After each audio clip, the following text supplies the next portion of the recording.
Dark bleatings, everyone. I'm a little bit late doing this video because just as I was tagged in this book tag, I went away on holiday and I've just got home and back into my normal routine and everything. But today we are doing the Snob-O-Metre book tag. A quill. So thanks for Cliff's Dark Gems for tagging me in this. I feel like I've made more friends. Look at me with my YouTube friends. Anyway, yeah, I thought that this would be really fun. I do love a book tag, and usually when I join in on a book tag, I wasn't actually tagged. I just saw someone do it, and then I thought, well, that would be a fun set of questions. So we're gonna find out if I'm a snob, and if the books I read are snobby, and if my opinions are snobby. So let's have a little look-see. All right, so I've got some prompts here. I'm gonna answer them all.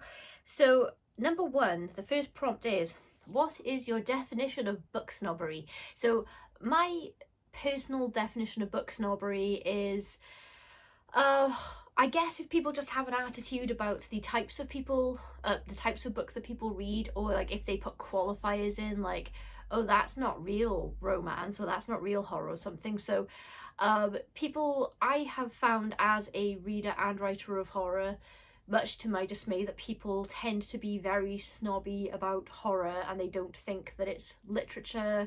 They don't think it's, you know, like proper literature, they'd say. So I think that anyone who reads but discounts like a whole genre that they probably haven't even read because they think it's somehow beneath what they normally read, I would consider that snobbery. And also if people think that you are somehow less intelligent if you don't read, I would also consider that snobbery. So like if you're a reader and you think that people who don't read for fun are somehow intellectually inferior to you, I would say that that's snobbery as well. Number two, is there a genre or type of book you would never consider reading? No. Well, no, I would consider reading everything, but the genres that I'm the least likely to read, I think, are, I probably wouldn't pick up erotica because I'm a prude and I blush if I come across a mild sex scene in a book, so I don't think that I'm the target audience for books that are, you know, the point of them is erotic fiction.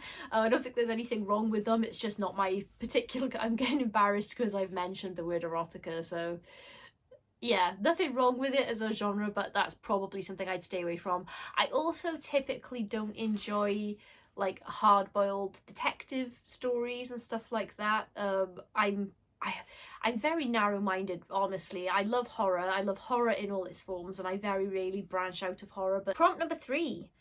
Oh, does erotica count as literature? Yes.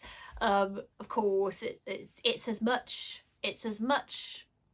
literature as anything else is. Just once again, not my cup of tea. Although I will say, while we're here, this is going to make me sound probably, maybe this will make me sound snobby. That going back to question number one, what is book snobbery? I would say people who put qualifiers on what counts as literature, because I'm pretty sure that the definition of literature, and if I'm like wildly wrong, I'll put the actual definition on the screen, but I think that literature is just a form of writing or fiction, books that have artistic merit. I think that that's what Cliff said, and I don't know who decides in that case what is literature and what in the book world isn't, because literature is a genre of fiction, and the kind of things that tend to be in literature are, you know, classics like Jane Austen, that kind of stuff, Pride and Prejudice, Moby Dick. So like older works, and I think Shakespeare is classed as literature as well, but I don't really know who decided what the parameters were for artistic merit, so I don't really buy into that definition of literature. I just think literature is books. Number four, is it better to read classic books than popular bestsellers? I don't think it's better to read anything over anything else. It's probably, if you like to read it might be worth dipping your toe in some classic stuff to, if you enjoy like a particular genre, and maybe you'd enjoy like the starting point of the genre or the earlier works. Like I've read some classic horror stuff, so Dracula, Frankenstein, The Castle of Otranto, things like that. I haven't dipped a lot into the horror fiction of the 1800s because honestly I do struggle a little bit with the language depending on what I'm reading, but I think it's cool to try and be like well read all around, but I don't think it's better. I'm feeling a bit sick because I just ate 7 white chocolate digestives. Number 5, have you ever bragged about reading a classic in order to sound smart? No, but I have wished that I liked classics more because I felt dumb for not reading. I don't think I've ever bragged about reading a classic. Or what did it say, bragged? No, yeah, I've never bragged about reading a classic. I have read classics though purely for the reason of feeling like I should read classics, because I was made to feel stupid because I like contemporary horror fiction.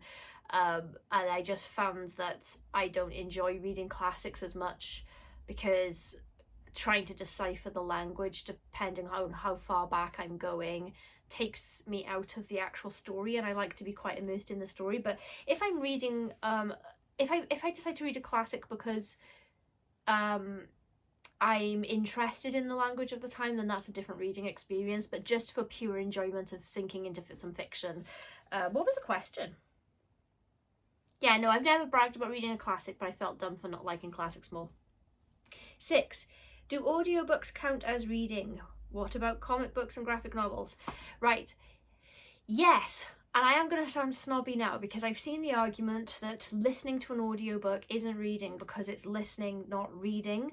But and I guess generally speaking, I wouldn't say, like, if I'm listening to a podcast, I wouldn't say that I'm reading a podcast. I would say I'm listening to a podcast. However, just for this particular example, for audiobooks, for consuming literature, I would say that listening to audiobooks is reading a book, because I've seen people agonizing about whether or not they can add a book they listened to on audiobook to their read pile for the year, and of course you can, because you have consumed the story. And this is a case where I'm not very knee-jerky about these things, but I do think it's a bit ableist to insist that audiobooks aren't reading, because why insist that? Like, what does it matter really? And also, to back that up, I would like to say, this is where I am going to sound a bit snobby now, in academia, reading a text does not mean just reading a piece of writing with your eyes. It means consuming anything. So I was really confused by this when I was in uni, because I kept seeing read the text, and the example would be that I was supposed to watch an episode of something, or I was supposed to watch a play, listen to a piece of music, or whatever. And I came to realize that in academia, when they say read a text, they mean read and analyze with context a piece of art. So in that sense, listening to an audiobook is very much reading a text. Also, comic books and graphic novels are absolutely reading books, because they might be books with illustrations, but they're still written stories. So the short answer is yes. Yes, it is. And I count audiobooks into my reading numbers for the year and stuff if I've got a reading target. And I love listening to audiobooks. It's a really good way to get to enjoy a story when you're short of time and you're, you know, cleaning or decorating or shopping or whatever you're doing, and you could also be enjoying a book. Number 7, have you ever looked down at someone for reading a popular fluff book?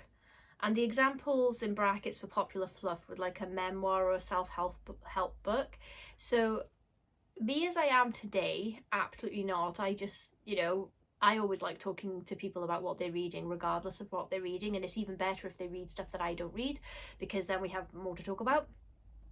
I don't really think I would consider self-help or a memoir fluff anyway, because I've read some memoirs that were, so Stephen King's On Writing is one of the greatest non-fiction books I've ever read. It's the single most useful writing guide I've ever read, and I thought it was really interesting as an autobiography went as well. And I wouldn't call people's life stories fluff. I mean, maybe there are cases where it is, but yeah, generally speaking, I don't feel that way. But the Kaylee of like 10-15 years ago was a bit of a dick, and I'm so sorry, I'm so embarrassed for this now, and I don't feel this way anymore. I'd like to think I've grown up a little bit, but my knee-jerk reaction was that I couldn't believe that anyone was reading the 50 Shades series, and I made fun of my mum. So sorry. Because I decided, without bothering to read them, that they were vapid, plotless, garbage, and I don't know if they are. Maybe they are. I think I did read one of them, but basically what was happening is those books were just not me. I was not the target audience for them. As I said, I'm a prude. I don't like erotica, and I don't know if you'd put those in erotica. I don't know if they're strong enough to go into that category. But I'm not really like a romance or dark romance or whatever category you put them in. That's like not my forte anyway. So without even knowing what I was talking about or what I was judging, I was I don't want to say looking down on the readership, because I don't think I was looking down on people, but I was making fun of people for reading those. Not individuals, apart from my mum, but just in general. And I feel embarrassed about it now because what a twat. Like what was it to me? You know, I hadn't even read them, so I think maybe I wasn't very confident in my own opinions, and I think maybe I jumped on a bandwagon there a little bit to just sort of like go with the common consensus. But I don't feel that way anymore, and I'm really, really sorry about it. So embarrassing. Number 8. Have you ever been the recipient of someone else's snobbery? Yeah, this is karma. This is what I was just saying. This is, if you're going to dish it out, it's going to happen to you. I've been on the receiving end of snobbery quite a lot, because I'm from a really poor area of South Wales. So for that reason alone, I've for having a Welsh accent, I've had some snobbery directed at me and some assumptions made and stuff. But in terms of reading, yes, I had a very weird conversation. I have brought this up before. I had a weird conversation with someone once who didn't understand why I liked horror, and I thought that they were trying to understand why I liked horror, but basically they were lobbying some assumptions they'd made about the genre, but they also said they had never read anything in the genre. So they said it was like anti-feminist, misogynistic, and, you know, sort of like against human rights and things like that. And the assumption also was that like they didn't understand why anyone would enjoy reading about human suffering, and that must like say something about someone. And it really pissed me off, because just like me with my 50 Shades snobbery, they had no idea what they were talking about. They'd never read anything from the genre. So I'm not going to get on my high horse about horror here, but yes, I didn't want to get into an argument with that person, so I tried to explain, but they weren't really listening to my point of view. So that's where I thought it was snobbery and not a conversation, because they weren't really interested in the answers I gave to those assumptions anyway. 9. Would you ever be friends with a snob? I am friends with a couple of snobs, people I'd consider snobs. Snobbery isn't I guess snobbery isn't a very attractive trait, depending, I guess, on the rest of the personality it goes with. But I'm friends with a few people who are a little bit snobby. I've got friends from some different backgrounds and stuff, and we've got some different opinions on certain things, but nothing that would clash morally, you know, like on sort of like ethical standpoints. So it's all kind of like light fluffy disagreements we would have. But yeah, I'm friends with some people I'd consider snobs, and I'm sure that despite my protests, maybe I've got some friends that would consider me a snob as well. I don't know. 10. Are people who don't read less sophisticated than people who do? No, absolutely not. And that as someone who reads a lot and it's my main hobby, I don't get why anyone assumes that people who don't read are not as smart or they're not sophisticated or whatever, is because reading as a hobby isn't really an indication, I think. Or maybe there are studies that I don't know about and maybe this is like a proof. I don't know, but in my opinion I don't think that whether or not you read as a hobby is any indication of your intellectual capability. One of the smartest people that I know, that I've ever known, is my brother, and he doesn't read for fun. You know, he's way smarter than I am, and he's much more knowledgeable about more things than I am, and also he's better. It annoys me because I did a master's degree in script writing, and my brother is better at picking up subtleties in scripts than I am when we're watching films together. Like, he notices things first, so he's got a very analytical brain. I will say I do think that reading helps develop empathy, and I do think it can help people make more can help to make people more open-minded, just because you're getting invested in people who aren't like you in books very often. So if you're reading and the characters are of different backgrounds with different struggles, I think that can help to offer perspectives that you might not have considered, and a perspective that you don't hold yourself. And I do also think that reading comprehension is really, really important. So I think that the ability to think critically about what you're reading is important, and that is something that you should be learning in school. But I don't think that reading as a hobby makes you any more or less smart than anybody else. But the skill to be able to is very useful. Did I sound like a snob when I said that? Number 11, would I qualify as a book snob? I guess that's for you guys to decide, because if you're here you probably watch my book reviews and my lists and things. I would hope not. I think I've learned from the dick-headed Kaylee of the past that that's not a very nice approach, so I try not to be a book snob, although I do feel very strongly that horror is amazing, so maybe I'm snobby in how much I value horror. But I don't know, tell me in the comments if you think I'm snobby. I won't be offended. In fact, I would really like to know if I'm coming across as a snob and I haven't realised it, because I would like to not come across as a snob. And number 12, tag some people. I'm gonna tag Eric Smith, but obviously don't feel obligated if you don't feel like doing a book tag. And I'll see who else I can think of. But I think that most of the people that were tagged in the one that I was tagged in, I think those are the people I would have tagged. So, but I'll tag Eric Smith. I hope that this was fun.